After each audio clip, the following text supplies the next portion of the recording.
Hello and welcome back to the next episode, the latest episode of the Homegrown podcast.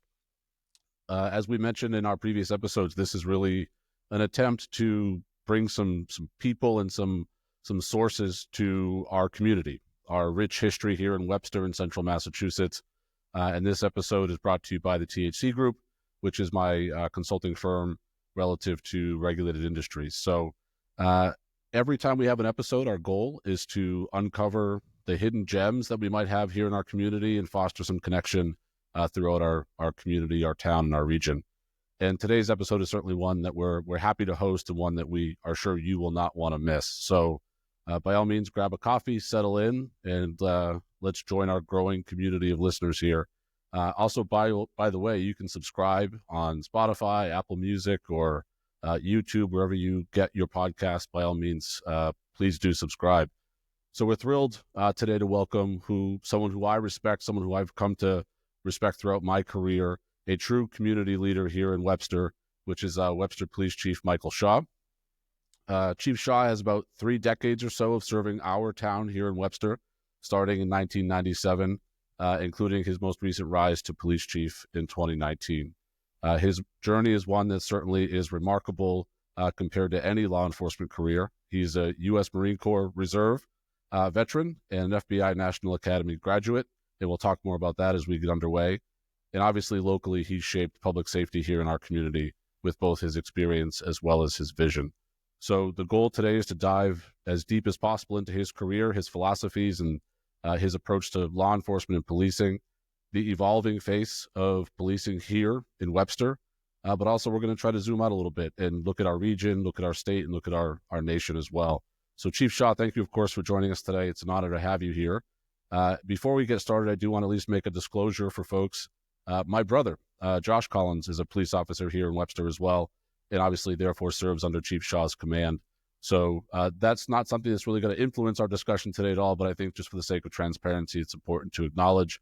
And also, just as a proud brother, I'm grateful to have my brother serving my community and serving me and my family in a law enforcement capacity. So damn proud of him, but also just felt like that was an important disclosure to make. So Chief, again, thank you for joining us. I guess I'll start if we'll jump right into it. You started here in Webster in 1997 in law enforcement. You obviously had a military career prior. Is there something in particular or a perspective in your life that drew you to law enforcement in particular as a career? And obviously, has that perspective evolved throughout your tenure and your career here in Webster? Yeah, so thank you for having me, and thank you very much for those kind words. I greatly appreciate it. Of course. Yeah, so it's my path to get here is kind of a funny one. I was a single child, with a single parent household. My mother was a school teacher. She retired from the district up in Shirley. She was an elementary school teacher for 35 years or so. So I was actually in school. I was going to Fitchburg State to be a teacher. I was an English major, and I was going to be a teacher there. And at some point during that my freshman year, kind of had the epiphany and decided that I wanted to get into law enforcement. And at that same time, I wanted to try to better myself for this career, and always had an interest in the military, and wanted to join. I was looking at the Army and the Marines at that point in time, and that's a funny story for another time, and how I ended up. The recruiter was very tenacious, let's put it that way. But I ended up joining the Marine Corps Reserves, and at the same time, I decided to become law enforcement. I wanted to go to a college that had a criminal justice degree, and Anna Maria at the time was the only school around that had one, so I had to transfer schools. So the trade-off I had talking to my mother about it was she really, being an educator, she wanted me to finish college. So I was going to go full-time into the Marines, but we had a trade-off where I would go in the reserves and finish my career. And there was a talk of, if the law enforcement thing didn't work out, maybe going then full-time into the Marine Corps. But obviously the path kind of led me down here. So I ended up in Webster, and it's funny. We had settled. I'd moved around a lot when I was a kid, so I was up in northern Worcester County, Fitchburg, Leominster area. Lived in a bunch of different places. Settled in Shrewsbury when I was in the 8th grade. Went to St. John's, and took the civil service test. I had an interview with Shrewsbury PD when I was like 21. Went to sign the civil service list when I got a card. Back then, you would get a card in the mail. You go down and sign the list at the town hall, and that segued into an interview, which I was totally not prepared for, since I was wearing my acid wash jeans and an AC/DC shirt because I had just come from working at the Big D supermarket. Didn't get the job, to say the least, but it was actually very eye opening to me, and just affirmed that this is what I wanted to do. So when you take the civil service test back then, you could pick off several different towns that you could work in. Webster didn't have a residence preference, so I picked Webster. Had no idea where it was. Dated a girl from Nichols when I was at Anna Maria. Okay. And I think we went to McDonald's and Dudley House of Pizza for a couple of dates. And then that was really about it. Ended up signing here as a part-time patrolman. Went to the part-time academy in 96. And then I ended up full-time in 97. And I've been here ever since. Yep. Do you think since 1997, maybe outside of the acid-washed jeans, Thank God. In so many ways, the world has come back around too. But I think the question more so is sort of the evolution of things. I mean, I think, 1997 feels like yesterday to some of us, and I think for some it feels like forever ago. And I think about sort of just the optics of policing and sort of the optics of law enforcement. I remember police cars versus police SUVs, and sort of just the sort of the visual effect of law enforcement's changed. But I'm sure a lot has changed during your tenure. And also, you've climbed the ranks progressively, patrolman to, all the sergeant, lieutenant, deputy chief, et cetera.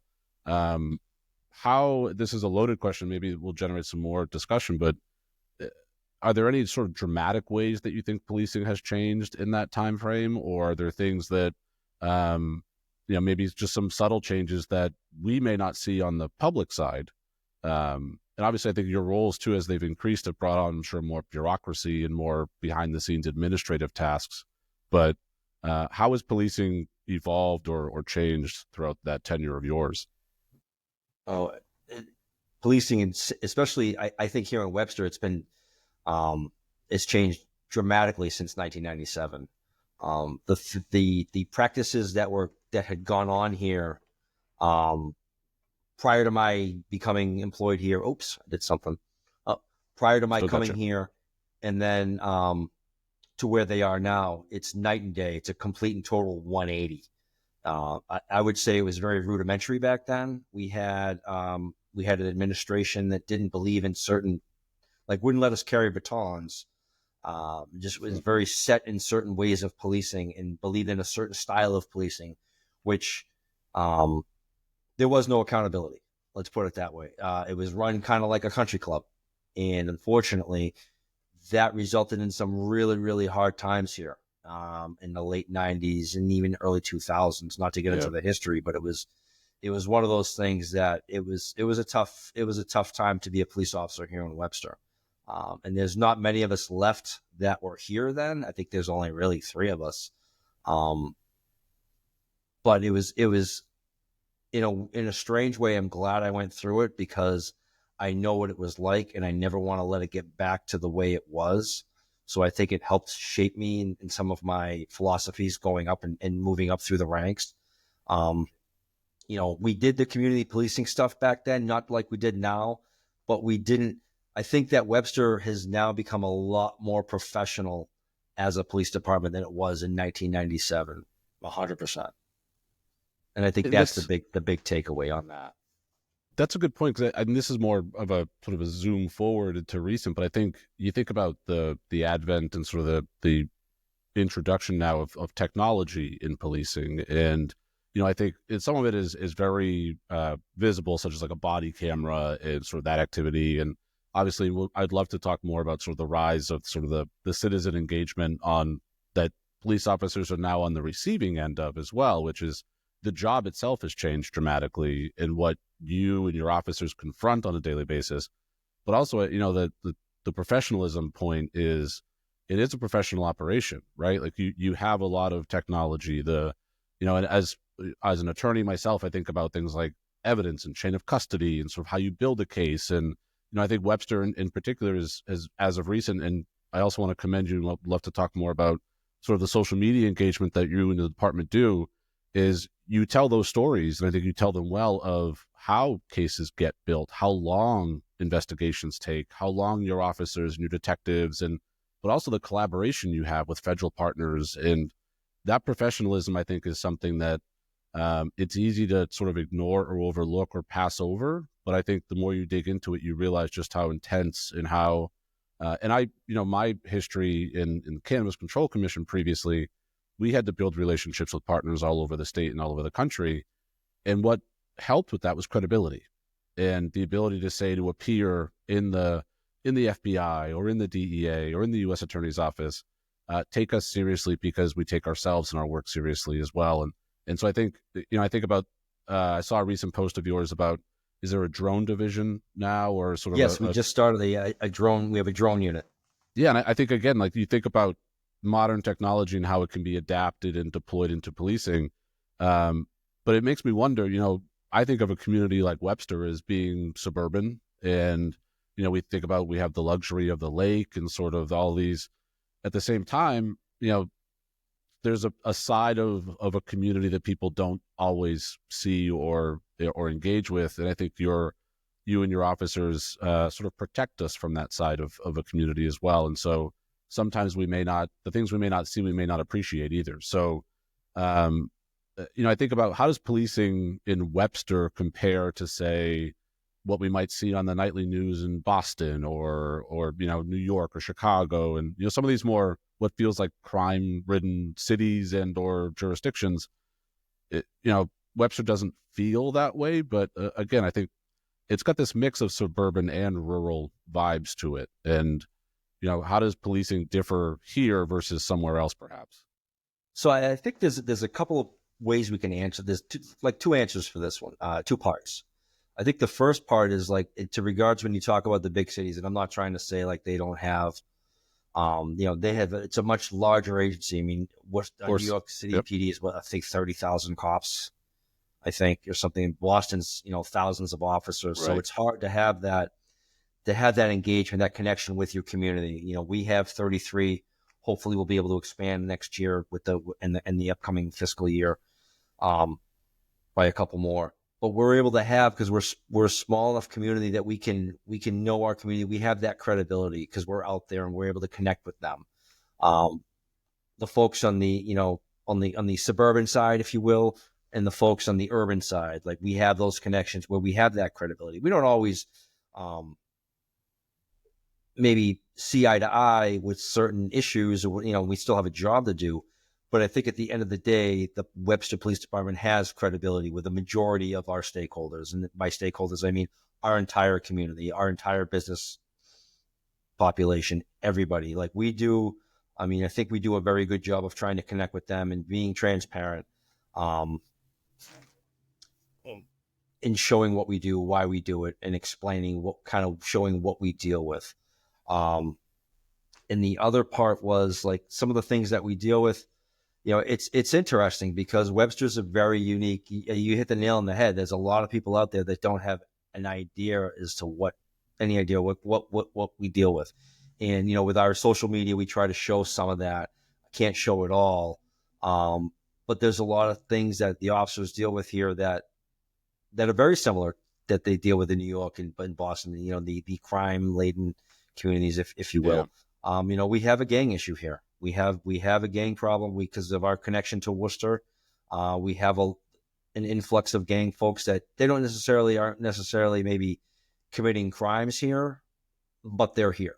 They're coming right here and they're laying their heads. We're not seeing the activity that they might be seeing in Worcester, but they are here and they've been here. And we're aware of that. And, we work with our partners in Worcester and our other state agencies, federal agencies, to share information and network on that. So we have a great relationship with those folks.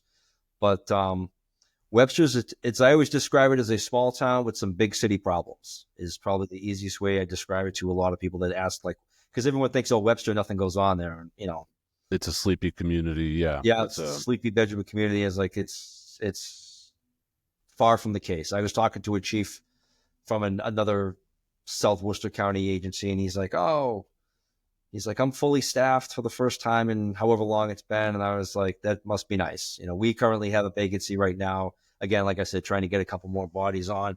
But I laugh at him and I'm like, we don't police the same populations. I'm like, your population that we don't have the same type of policing experience. Yours is a much more suburban experience where I'm dealing with a lot more urban issues here, and my officers are dealing with a lot more urban issues here. And it's a very diverse town as far as not just maybe in cultures, but also in economics. We have one side of the town is almost like a Shrewsbury kind of, and then you have this side of town which is almost like a subsection of Maine South Worcester with the multifamilies and all that, and and with that becomes different.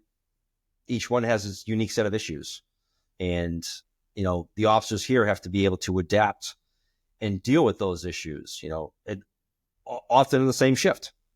Yeah, you right. deal with the issues on we always joke 395 cuts the town in half. Exactly. Yep. The other side of 395 is they have different expectations, and as far as what they expect the town to be like and what they expect the police to be able to do. And here on this side of 395 is the total opposite. Like they have a different understanding of what it is to be like in Webster, if that makes sense.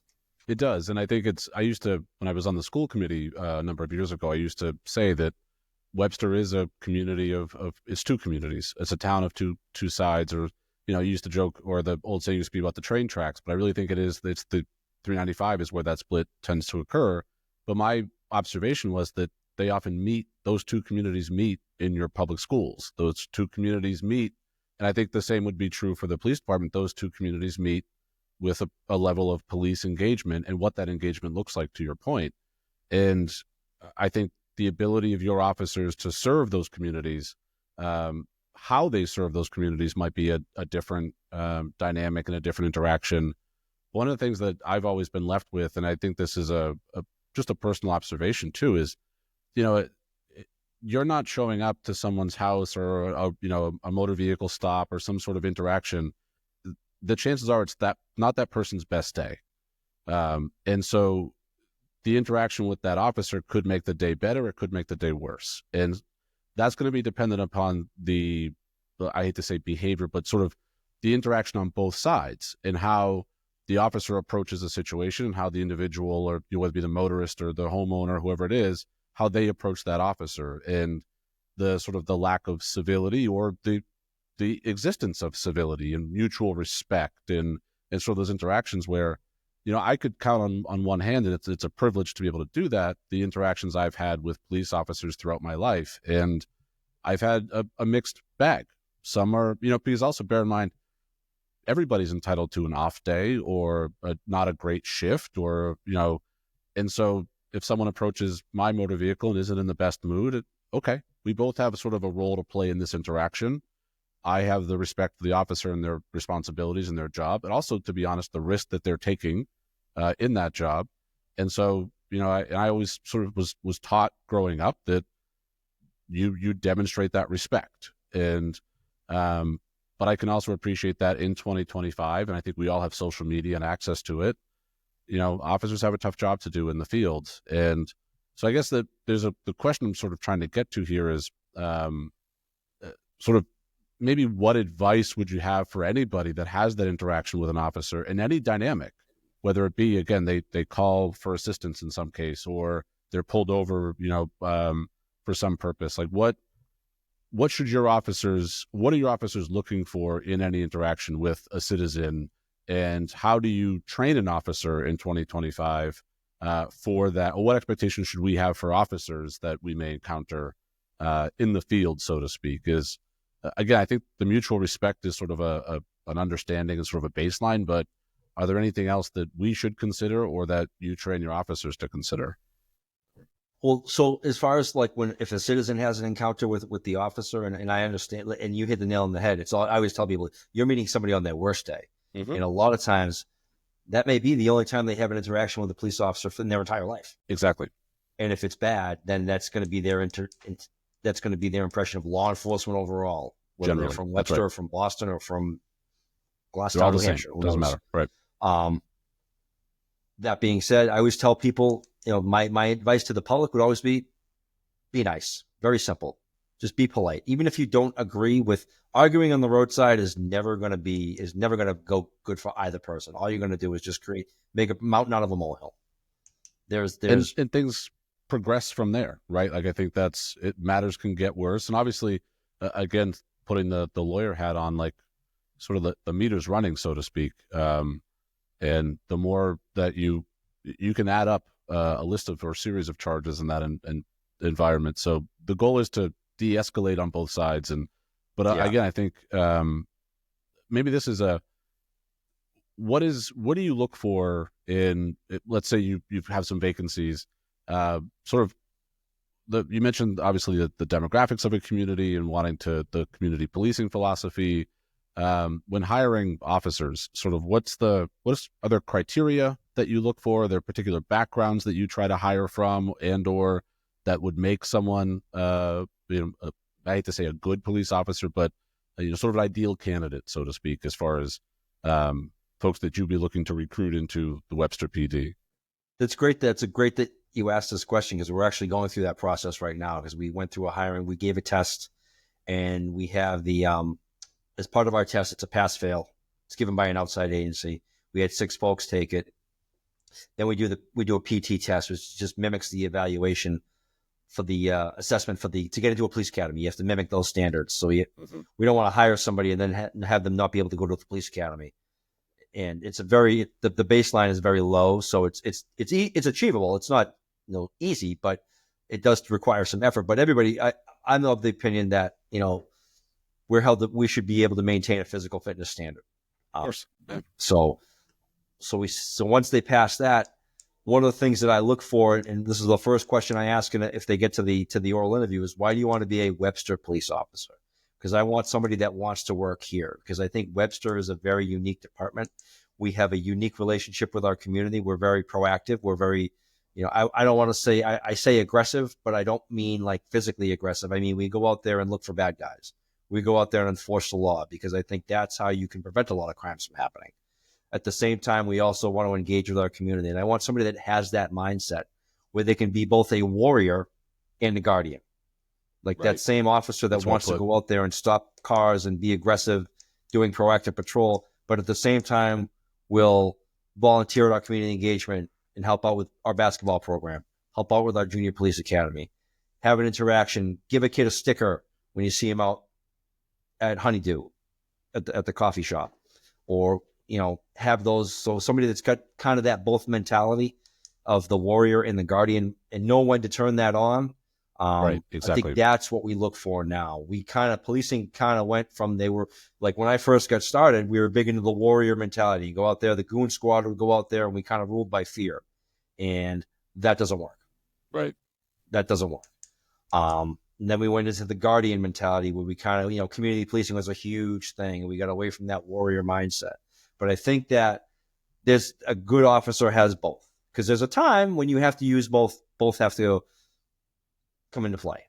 Sometimes you have to be that warrior, and you have to know when to turn that on. If you're responding to a critical incident, you have to get that warrior mindset has to take over. When you're responding to give a death notification, then you got to have the guardian mindset. You got to have a little empathy. So having finding people that have that where they, biggest thing is that they want to be here. And if they're able to have those 2 virtues, that's a huge part of the piece of the puzzle to come here. Everything else, we have a great training program. So, we would send them to the academy. Then they come in, they do a 12-week training program here with we have like 6 or 8 field training officers that do a fantastic job and mold them into what we want. And then that training obviously continues, because just because you go through the FTO program at 12 weeks doesn't mean you're all set. I mean, this is a job where you continuously learn. But those big things, like I want somebody that wants to be here, not just a lot of guys and girls, when they first get on, they go, I just want to be a cop. I don't care where it is. But they don't have I want somebody that's committed to the town, committed to the department, and for the right reasons, not just because you want to be a police officer and, Webster offered me a job, so I'm going to take it, and then I'm going to leave to go here in 2 years. Right.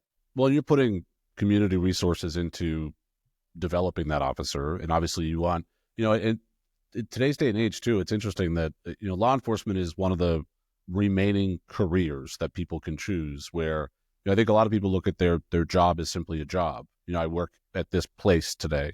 But I think law enforcement in a lot of ways has become a career that people stay for the entirety of their career with upward mobility. You become a sergeant, et cetera, or may choose a path down detective bureau or something along those lines. But, I think there's a few professions left in the world where people choose it and pursue it and sort of stay within it. But I want to sort of maybe probe a bit more on the guardian versus warrior, because I think it's really well put. It sort of helps people, I think, sort of appreciate the mindset or even just the psychology of that, but also the ability to flip a switch too. Because like you said, on any given shift, you may have to turn up or turn down either one of those mentalities or one of those mindsets. That takes a certain level of command over one's, mindset and sort of emotions that is not, I wonder, is that something that is that an innate ability? Is that something you can train? Is it both? I just wonder, like, I think about a situation like that sort of fight or flight mentality of like the adrenaline's going and I'm going on a call or something, and just how do you get there? But then also how do you leave that? And also I would say from an officer standpoint, like, how do you not take that home sometimes? Because these are folks with families, yourself included. Like, there's just it's a tough job is sort of the takeaway there. But I'd love to get your thoughts on sort of how someone can turn that up, turn that down, but then also on a moment's notice do that. Where I think again, my interaction with police may be my worst day, but you guys are doing it every day. Yeah, it's hard. Like I would say, like especially when I first started in like late '90s, early 2000s, it was all warrior mindset. That's just how we policed. There wasn't a whole lot. We did some community policing, but not like we do now. And it wasn't really until Chief Bent took over that we really kind of embraced that philosophy. And I think for me,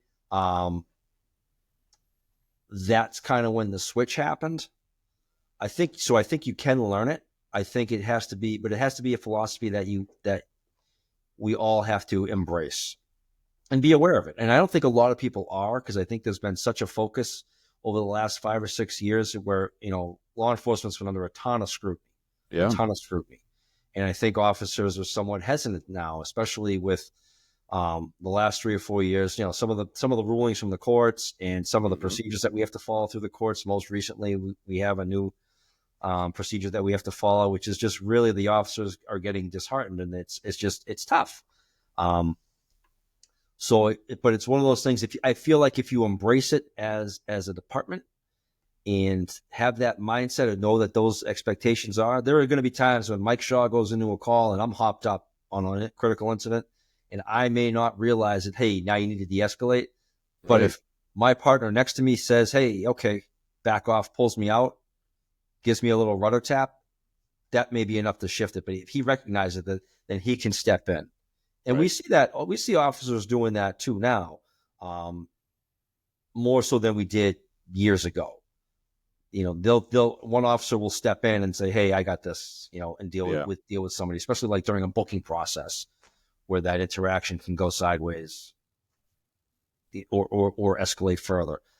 So the officers, it's one of those things that's never like perfect. I don't think I don't know that we ever master it, but we need to be aware of it. Well, I think at the end of the day, everybody's human. And yeah, 100%. Like I said too, we all bring our baggage to any given day. And so if I didn't get enough sleep last night, or if I had if I haven't had my cup of coffee yet, like there might be a certain, you never know what might either tip a scale one direction or the other. But I think the takeaway for me in the sort of the last statement you made was really the teamwork and camaraderie of the job as well, of some, not my partner per se, but like my coworker's ability to recognize a situation and assist me and or the situation by saying, I got it, or hoping that someone else can see me and say, I'll take it from you. Again, if I were in that situation. It reminds me too, I think there's something I've observed in the last few years. I'm glad you sort of highlighted sort of the shift that has occurred culturally and sort of societally in the last few years. And this is not by any means unique to Webster or anywhere else. It's sort of a global environment. Is I think the expectation around where police, you're almost a bellwether and or sort of an early indicator of sorts of some of the societal issues that might rise up into other service, might be the hospital system or the school system around things like mental health and around things like substance use. And, I think we often look to police officers now to be counselors in some way, shape, or form. And the things that your officers confront on a daily basis, again, what you see, what they see in the field might also therefore come up in our healthcare system. They might come up in our school system. They might come up in our, and I think through the wheels of justice and the criminal justice system, they may come up in our prison and our state prisons or sort of the word I'm looking for, our jails. Is that something you've observed as well? And sort of, I guess, generically, your sort of your thoughts on that shifting dynamic of, it once was a job where it was, and I might be, I don't mean to diminish it, but sort of a straightforward, did you break the law, yes or no? Things are far more complex now as far as the diagnosis, perhaps, that officers have to make of which services are best for this individual. Is it they need healthcare, they need assistance, or they need to, sit in the cell for a little bit and cool off? And so I guess how that decision or that observation, sort of that confrontation, how much has that changed in, say, the last 5 to 10 years? It's so, I wish we could go back to just like, did you break the law? Yes or no? Yeah. It was so much easier. Like, so that's one thing when I first started, it was just, you get to be cops, and I don't want to say that it's not fun now, but it was just like you go out there and just chase bad guys. And that was what we did. But now, like, it's changed, especially the last, 5, 10 years. People call the police for everything. Sure. Everything. Right. My 6-year-old won't go to school. Well, I'll call the cops. I'll make the cops be the bad guy. Talk to my kids about drugs.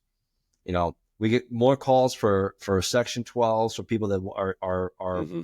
having mental health issues, substance use issues, Section 35s from the court, and just mental health calls. The amount of mental health issues that we deal with that on a regular basis, just in regular calls for service, and I hate to use the word regular, but it's astronomical. And what we ask of our police officers, not just in Webster, but nationwide, they're asked to be teachers, counselors, psychologists, you name it. And then you want them to, and they have to deal with all this stuff, and there's no help.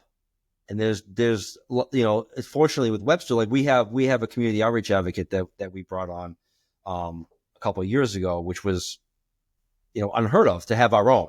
A lot of departments are doing grants and sharing them with other departments, but my thought was Webster needs their own. Like like I said, I'm an only child. I don't share with anybody, so I don't want to share with other communities. Webster needs their own, because I think the need is here for that. But also based on the volume. need is absolutely exactly. here for that, Right. and it's not fair to anybody else to share that need.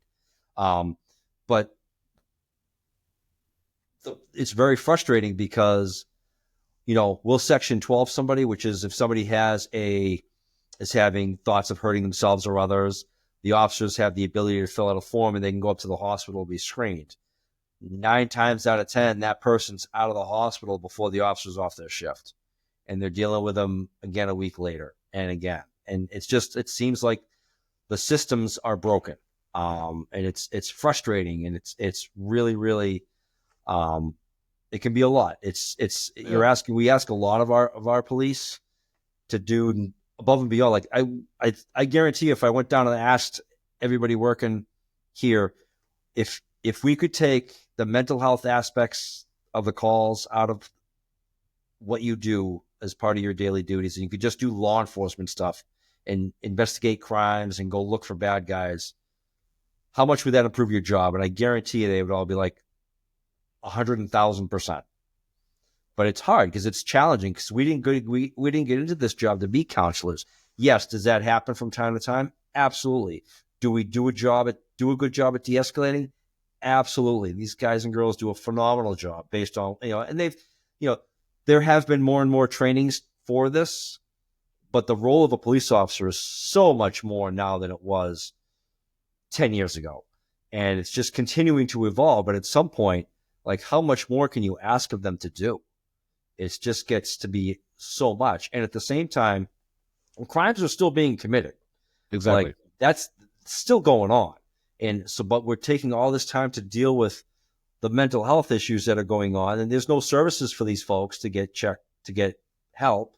There's no, the substance use issues. There's not a ton of services around here for that. Everything is that's just always out here, and people are still committing crimes over here. So we're not be able to give these folks over here that are committing the crimes the attention that they deserve because we've got to deal with this. So it's just it's almost like a conundrum of, what are we doing? It gets very overwhelming at times, and Sure. it's frustrating. It's very, It very overwhelms frustrating. a broader system as well, which is, like you said, if you're bringing folks to the hospital to be screened and they're being released, the emergency rooms are also crowded. Then you think about, do you put it into the justice system? And again, that system is overwhelmed and also is very, I'd like to say, it's not that it's inhumane. It's just, it's very, it's sort of a paperwork system in some ways. And it lacks that sort of, it's not a service per se. And that's why I think, is there a model that you've seen or that you're aware of that is sort of a gold standard or best practice where, like, because the other thing I'm thinking about too is, it's not as if the expectations of officers have changed or our police force has changed, but the resources available has not dramatically changed. The training is you're still trained to be police officers, not counselors, and so the things all the things around that system have not caught up to it to make it an ideal system. And also, you've got to, I think about judges, for instance, again, back to the sort of the lawyer dynamic where, once you become a judge, you sort of stop making new friends in some ways. You stop learning some of the new laws, not new laws, but some of the new technology might be, because it's just, you have one job and you do it, and you not punch a clock, but you sort of, the wheels turn. And I think about sort of like admitting evidence and sort of expert testimony and all these things where judges sort of go into a shell, and they're not always exposed to sort of culturally new things. And someone stands before them, you either committed the crime or you didn't, and the jury said yes or no, or my decision on the bench is XYZ. I just think about the resources catching up with your existing officers as well as your new officers. Sort of like if they change the curriculum in the academy today, it's not like the person who's been on the job for 20 years is going back to the academy. So you do in-service training, sure, but is it sufficient enough to say your job has dramatically changed overnight? My expectations for you have dramatically changed overnight. So zebra, change your stripes. That's just not how the world works. So I guess I think about people committing crimes. Behind that crime might be a mental health episode, or might be a substance use relapse, perhaps, or desperation relative to substance use, etc. Is there again, it's sort of a maybe a loaded question, maybe not even a fair question, but is there a system, a better way to handle it that maybe includes law enforcement, but it doesn't exclusively include law enforcement? Like you said, you have some in-house resources, but I just wonder, like, if you could reinvent the system, would you? Or I don't know. I guess I'm not really sure what I'm asking outside of, is there a better way to handle situations like that? I think in some cases, yeah. Like I always loved when Dudley used to have the drug court. Yes, sure. Judge Bebo used to run the drug court up there, and they got away from it. Other courts still do it. Dudley doesn't for whatever reason. I don't know why. But I thought that was always a good alternative because, yes, you're absolutely right. Drugs are, I went to a class and the instructor said, drugs are the center of the criminal universe. And I agree, 100%. And I think that's an underlying, you take drugs and alcohol away and our job would probably drop, dramatically, our responses. But,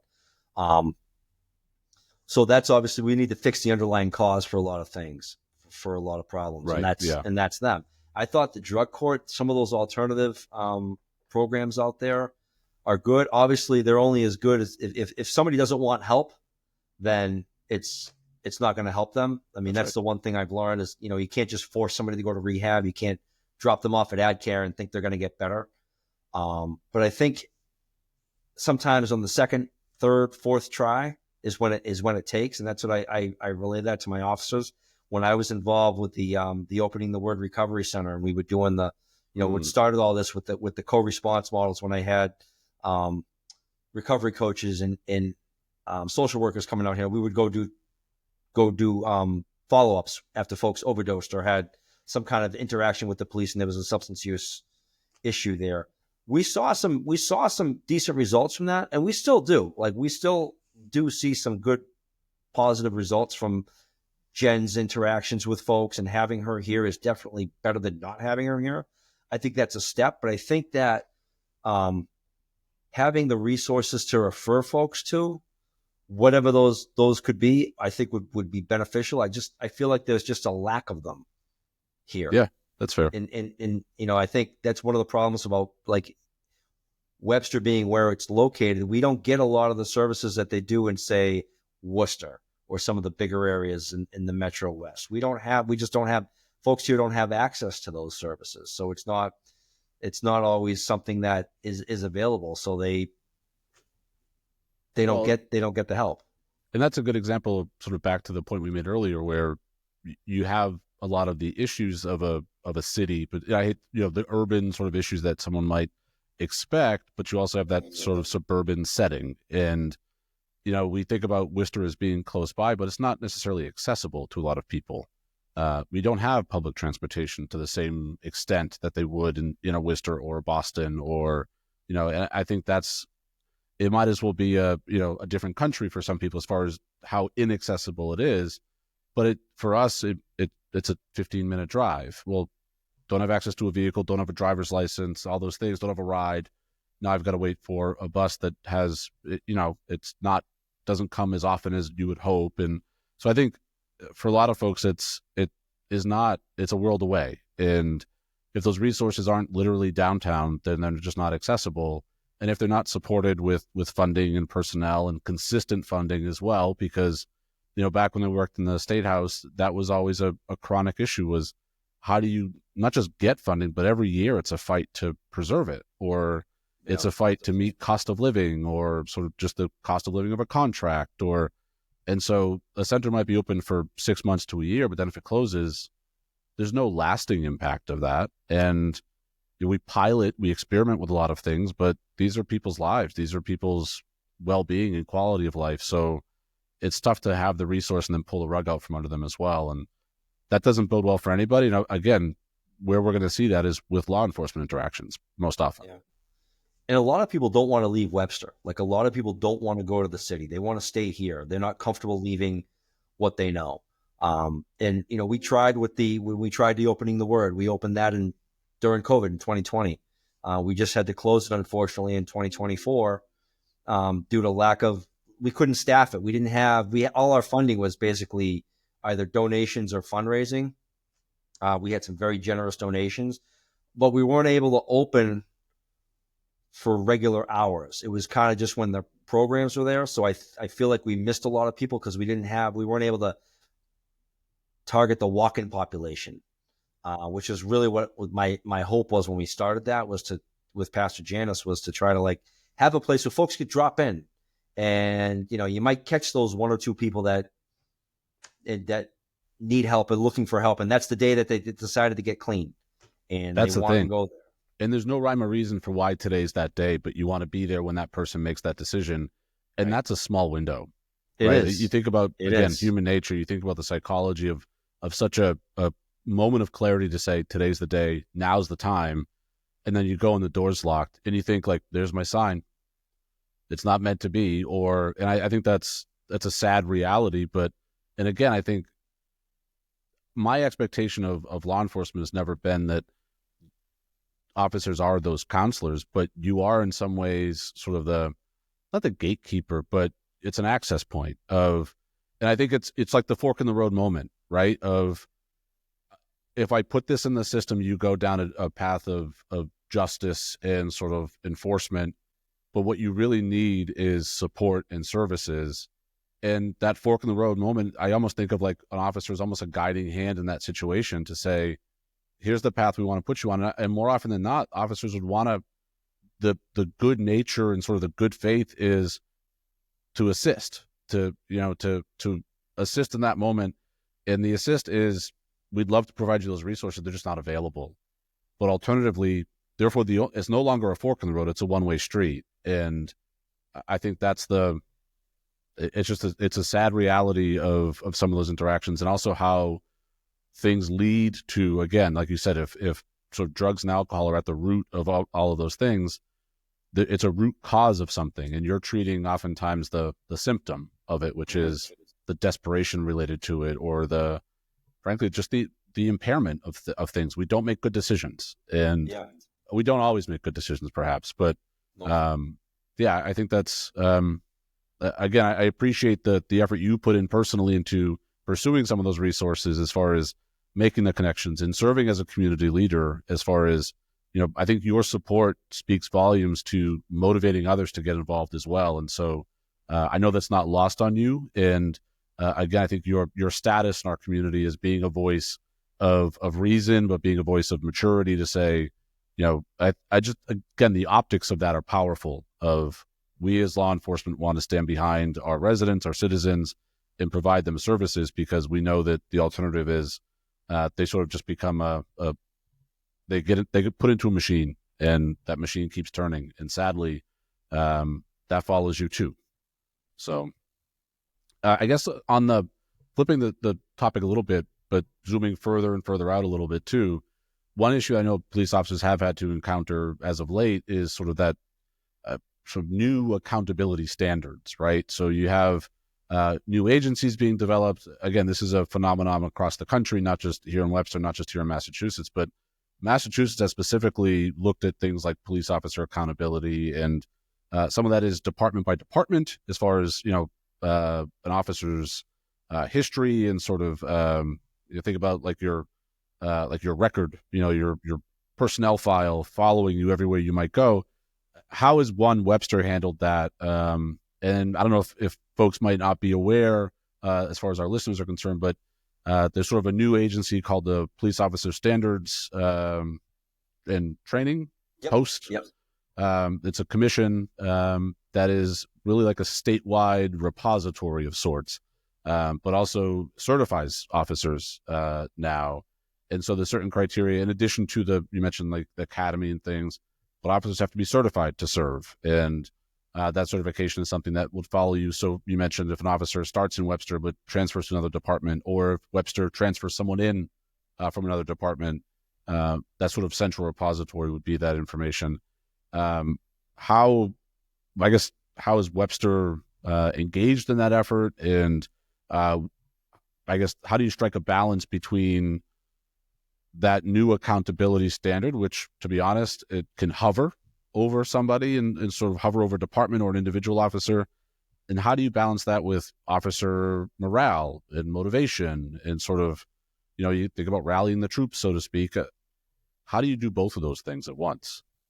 Yeah. So the one of the good things that we've always done is we've held our officers accountable.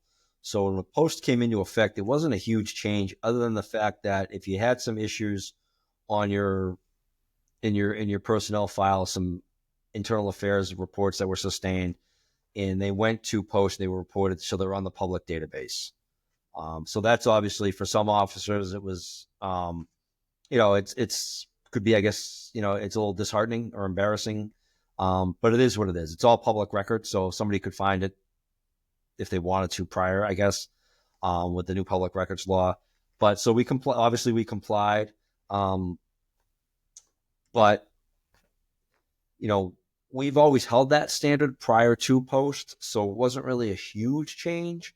But we always just tell, like Deputy Chief Wentworth always says, all you have to do to be a successful police officer is just do the right thing, and you won't have anything to worry about. And we're not perfect. Cops aren't perfect. If somebody files a complaint, we absolutely investigate it, and if somebody needs to be disciplined, we'll do that. That's probably the worst part of this job, but I mean, for the most part, I think that the officers here do a great job. And do we have a few people that have made some mistakes? Yep, we have, but we get up, dust off, and move on. And yeah, the piece of the deputy chief's advice, I think, is sound. I think what the public may not appreciate about that, though, is doing the right thing in a split second, or doing the right thing based on your own best judgment versus what the benefit of hindsight plus a comprehensive review might judge. And I think that's sometimes where that accountability can be used as a hammer, and it can also be used as an opportunity. And the dynamic is different sometimes, right? Like you think about what's a teachable moment, and I think the teachable moment in the life of a police officer, there's the thing of there's honest mistakes and there's dishonest mistakes, maybe. Yeah. I guess my Purposeful takeaway is mistakes. ultimately it's easy for us to sit in judgment of a split-second decision when we didn't have to make that split-second decision sometimes. Yeah. I mean, I think probably the most obvious thing is use of force. Exactly.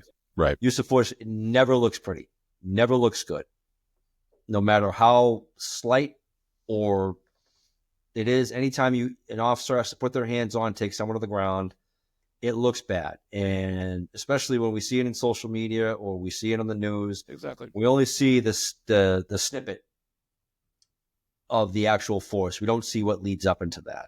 And a lot of times, officers will make a decision, and there's a lot of other circumstances that the public isn't aware of, and they may not be, because they're not trained to look for certain things. So officers will react. There's certain indicators that they'll look at where someone's, call it a pre-attack indicator, where someone's sizing them up, clenching their fists, pacing, different statements, history, time of day, where they are, all those things. Like all those things come into play, and officers have to make, like you said perfectly, a split-second decision, and it just never looks good. So when we look at it, and then the public gets upset when we use force, and then it comes out later that the officer was cleared. Well, this is why he was cleared, because of all these other things that I just referred to. And that's all part of the overall investigation. But, I think that's where credibility comes into play as well as a department. Webster Police, we're not going out and thumping people and beating the public up. So, but we had an arrest maybe a couple months ago, and we posted it. We posted it on our Facebook page, and some family members went in there and said, "Oh, he was, there was allegations of use of force." They came in and filed a complaint. Deputy Chief reviewed it, submitted it to me. There was no excessive force. It's all on body camera. So we released the body camera footage. Right. Here it is, and this is why.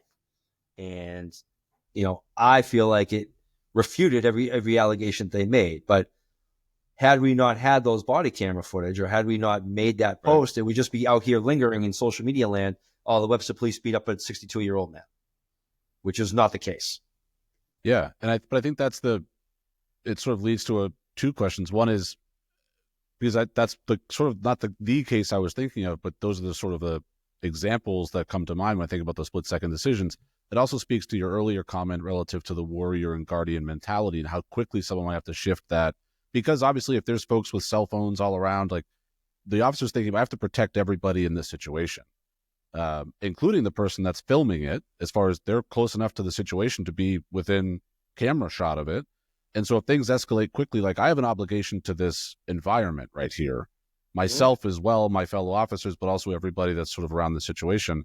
And so that decision to say, and like you said, sort of as much as someone else might be sizing the officer up, there's the officer sizing up that entire room and wondering, is this going to get out of hand? How quickly can this get out of hand? What other things, like you said, time of day, history with the individual, with the sort of environment, all these things are racing through their head, and they've got to make that split-second decision. And they know in the back of their mind, this is going to get evaluated 10 times over, either formally through that accountability measures that are now in place, or on social media without the benefit of the full story, et cetera. So how do you, in making that decision to release the body camera footage, which I actually respect the hell out of the fact that you did it, because I do think it tells a full story. And that's also where I think sometimes people assume that officers don't like body cameras, when in reality, it's the record, right? Like it protects everybody in that situation, including the officer. But how do you make the decision to say, you know what, on this situation, I have to set the record straight. I'm going to release the body camera footage. versus, you know what, it's for the safety or the privacy. There's a lot of reasons why someone wouldn't or shouldn't, but there's also, I think, a really compelling reasons why you should and why you did. I guess, what's your mindset when thinking about whether or not to do that? And I'd love to come back to talk about things like technology a little bit more too, just because I do think it's changed the job quite a bit, I'm sure. Yeah. In this particular case, they had created a Facebook page. Okay. Essentially, Webster Police Department is beats people up. I'm paraphrasing, but they created an anti-Webster Police Department Facebook page and alleging that we are thugs and used excessive force. So normally, if there's a few comments there, it is what it is. We'll leave the comments on our page. We don't delete them because we can't. But because they had gone the extra step, and I've had cases in the past where people have sent things to the media, and the media will come and look for, it was a few years ago, but they came to me regarding an incident. And we didn't have body cameras back then, but in this particular instance, it was totally incorrect. So I wanted to set the record straight before it started to grow legs, because social media is a great thing, but can also be a very bad thing as well, because the wrong people get a hold of it. Things can go viral, as we all know. And, then that opens up a whole nother set of problems that you have to deal with. Years ago, we had an incident where officers were at an apartment and they were arresting somebody, and one of the suspects had jumped on one of my officers. It was on top of him, and the other officer thought he was trying to grab his gun, so he hit him with a flashlight. So somebody with a cell phone had recorded it, and all I saw was the officer hitting with a flashlight. So NECN came to me looking for a statement, and they almost wanted like the aha gotcha moment. Yeah, defend And I yourself. said, well, let me explain to you why this is what happened, and broke it down for them. When it actually turned out to be a very good piece. At the end, I was like, well, how about we just don't fight with the police, and then we all lesson learned. Never, Or anybody. nobody gets hit with anything. Yeah. It's But sort of like words to live by, I suppose. I guess, but on that front, as far as the advent of body cameras, the introduction of body cameras, we talked about drones earlier.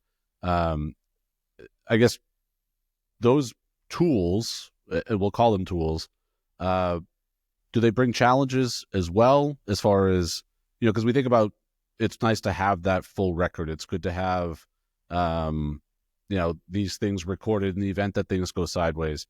But also, I have to imagine that it does take away sort of the, if you and I are having a conversation, you and I are having a conversation, but because we hit record on this, everybody else is going to get to potentially see it and hear it. And in this instance, I want that. I want people to be able to sort of hear this conversation, but it sort of takes away the privacy of the interaction as well. And so I guess as much as we embrace technology and see it as the tool that it absolutely is, do they present challenges to a smaller department like Webster's, or does size matter in that instance? Is it really more of just it is what it is, and sort of welcome to 2025, deal with it? yeah, so in regards to the body camera piece, I firmly believe that body cameras were coming, and I was a very anti-camera guy early on. Because I thought, didn't know a whole lot about them. And then the last few years kind of changed my thinking on that. And the grants came around. I was like, well, you know what? We're all going to have to go to them anyway. So let's apply for the grant and see where it goes. I mean, I'm not like, again, I know it's not an issue for our people. I'm like, our people aren't doing anything nefarious out there. So I wasn't worried about it. To be honest, they have embraced it, and they actually like it, because it shows people, it gives them the ability to show people in how they're acting with a camera on video, as opposed to just a report. So now they can just press play. Well, no, it's one thing to read that a person was acting a certain way and yelling and screaming and waving their arms, but then when you put it on camera and you press play and you watch it, you get a much better perspective of what the officer is dealing with. So that is a good thing. It's, one of the I guess that one of the negative things is, it does take that privacy away when you're on a call, a prolonged call. The officers do have the ability to mute the camera if they're having a private conversation or they want to talk about something that they don't want on there. They just have to articulate that they're muting on the camera and then unmute it. But the camera's always on, so it's always recording in the background, not audio, but it's always recording video. So, but I think the biggest thing that we're going to see with the cameras, one of the biggest problems that we're having, and this doesn't really affect the patrol side, but it's the public record side. To create a public record for a camera, if someone does a public record request, it takes a lot of time. It probably takes, for a 15-minute video, it's probably going to take about 4 or 5 hours for the redaction. In the store, like Webster went with cloud storage, so we don't have physical servers in the station, but that's a cost. So that's expensive. We're switching over to our cruiser cameras are going to go to cloud storage, so that's also going to be an expense. But we're trying to get away from that rack system storage, because eventually we're going to run out of space to have right. all that physical storage, because we have all this other computer equipment that we have to have. So financially, it's a bit of a challenge, especially for a smaller town. But it's one of those things that I'd rather have it than not have it. There's still quite a few agencies that don't have body cameras yet, and I think they're coming eventually. I think it's a great thing for our folks, and we're a younger department now, because we've had some turnover in the last 5 to 10 years. So they're all used to with the cameras and being recorded and all that. So wasn't really a big thing.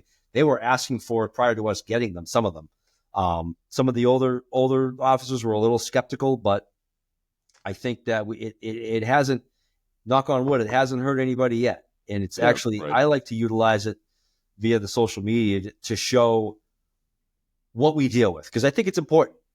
Like I said to you in the beginning, like a lot of Webster has no idea what goes on, what our officers deal with. A lot of folks, because they don't have that interaction with us, or they just don't have the knowledge of the town like we do. So I think it's a good way for us to share kind of what we deal with.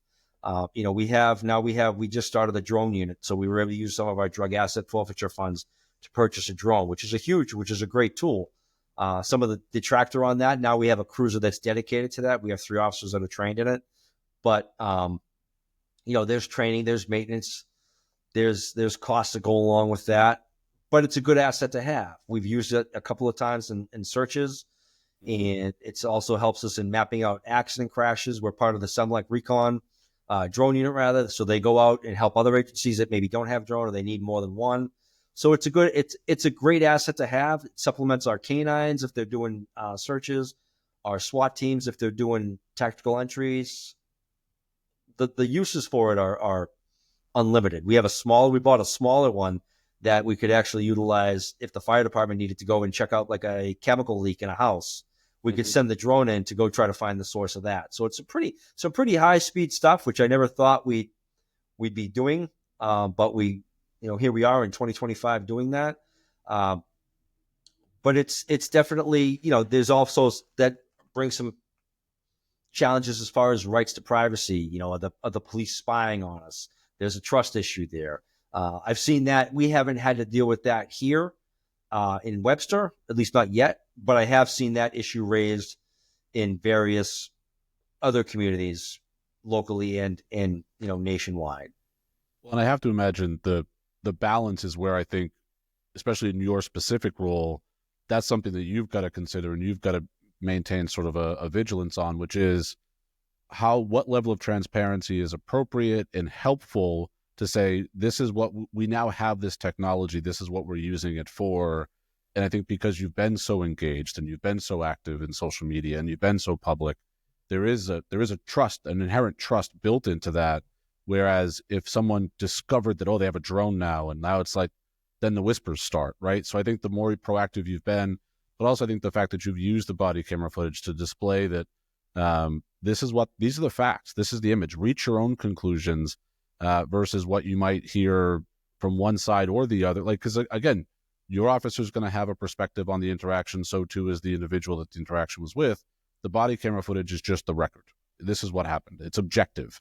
And I think the same is true, again, for the introduction of some of the technologies where citizens and others may look at it and think, well, if I didn't have the context from the chief, or if I didn't know that the chief was being out front about having this information or having this enhanced technology and the purpose that it was actually purchased for, I think the whispers and sort of the trust might not be there. But I think because of the way you've conducted yourself as chief, The trust is sort of inherently baked into that. And I guess we're sort of up on time. I want to just maybe close with a final, maybe broader question here, which is, we've talked about sort of your origins here in the department and your tenure. And again, thank you for your career, and also thank you to your service to me and my family. And as we've been citizens of Webster for so long, and you've been sort of a loyal police officer in our community for your career, and we are grateful and lucky to have had that service. As you look forward, maybe the next 5 to 10 years, what are we going to be talking about in 5 to 10 years? What do you have a sense of sort of the challenges the department might see, or law enforcement generally might see, but also how are you getting ready for the next 5 to 10 years? How do you look forward? How do you predict a very uncertain and perhaps murky future as far as law enforcement and policing? So locally, we're trying to up our numbers and trying to get our I would say we're currently staffed at 33 officers. We need to be around 40, honestly. Obviously, that's a big nut for the town to budget for us. So, and obviously being aware of that, we have asked for 2 for next year. I'm hopeful that goes, but that's my first priority, is to try to get those numbers built up. Second is I think the investigative aspect of police work is going to become much more expansive. I think that there's going to be a lot more reliance upon investigations through the detectives. Like, a lot of investigations that even the patrol officers are dealing with now are very complicated. Like, with the advent of some of the cybersecurity and the fraud that goes on, it's a lot more than just, somebody writing bad checks. Like when I was a detective, it's a lot. It's with the internet and cryptocurrency and the scams that go on. It's a lot more. It's a lot harder to investigate, and it's a lot more time. So I think that's going to be, you're going to see speaking of technology, you're going to see that become much more prevalent in law enforcement, looking for folks or having that niche where they can, navigate some of those complicated investigations. And I also think, I do think that things will come, officers right now are feeling like there's almost like and I think this is true for anybody in authority, almost like a lack of respect for law enforcement, whether you're a teacher, nurses, just people that are in authority. I feel like some of the values have kind of broken down there. I think that's going to come full circle at some point. I'm hopeful in the next 5 or 10 years. I always, I remember after the Boston bombing, it was great. When we came back from Watertown there, and it was good. We had those same feelings after 9/11. Everybody was, pro law enforcement, and then, 20 minutes later, it was back to the way it was.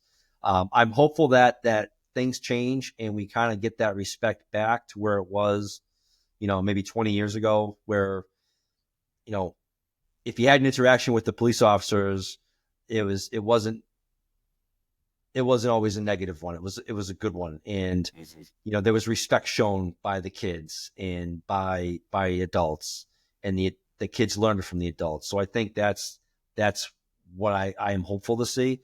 As far as Webster goes, I think Webster's going to be, I hopeful that the partnerships that we have continue to grow with the town. I just had a conversation with a couple of the selectmen, and we were just talking about, we are the first call for everybody in town here, whether it's your water is shut off, like I said, your kids, your basement's flooding, your kid won't go to school, you need your air conditioner put in, whatever it is, people will call the police for it, believe it or not. Yeah.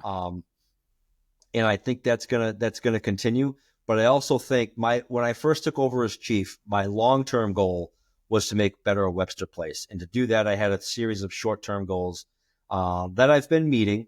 But the long-term goal, hopefully, is going to be continued on for the next administration, which I'm certain it will. But that's going to take a collaboration of a lot of other people to do that. I think that Webster has to have a paradigm shift. And this is kind of, big picture looking as far as what do we want Webster to be? Do we want to continue to have, 4,000 gas stations and all these multi-family houses with absentee landlords, or do we want to try to hold them responsible and give people a good place to grow up and have a good community here where folks can, thrive and do well? That makes sense. Yeah, and I think that's, it brings us back home, which is sort of the purpose of doing projects like this, which is really to highlight some of there's plenty good happening here in town. There's plenty good happening here in this region. And I think depending on where you get your information or sort of where you spend your time, you may not see it. You may not have visibility into it. And so that's, why I started this project in particular, was to try to bring some attention to some of the good that's happening in this area, but to try to bring some attention to the people that are doing that good as well. And again, that's why I asked you to join me today, is because you've been one of those people for a long time that's been doing that good, both as a patrolman and obviously throughout your career now as chief. And I think that's, if we had more of you and more of the folks like you, but also if we got folks to listen to you and some of your ideas and some of the objectives and some of the short-term goals that you've had, I think there'd be a lot more good happening, but we'd have a lot more support behind that good as well, and a lot more acknowledgement of that good. And so certainly want to thank you for spending some time with me today, for joining me. I'd love to have you back at some point and talk about some of those other short-term projects, talk about things like how do you police a lake, and also maybe talk about that Boston Marathon history, because again, there's so much more throughout your career, but also in your job that you do and you see every day that I think people would either be shocked to learn, but also appreciative of, just as far as the good that does go on. So again, my thanks to you personally, and really have enjoyed our conversation. And again, we covered a lot of territory, but the takeaway is pretty simple, which is that mutual respect you show an officer, and be nice to people, and also respect that officers have to flip a switch sometimes and go from that guardian to that warrior mentality. And how they do it is because they're well trained, because we support them as a community. And if we intend to have a good, productive interaction, we know that the police will meet us at that same mentality. So again, my thanks to you, Chief, and look forward to having you back on someday. Sounds good. Thank you very much for having me.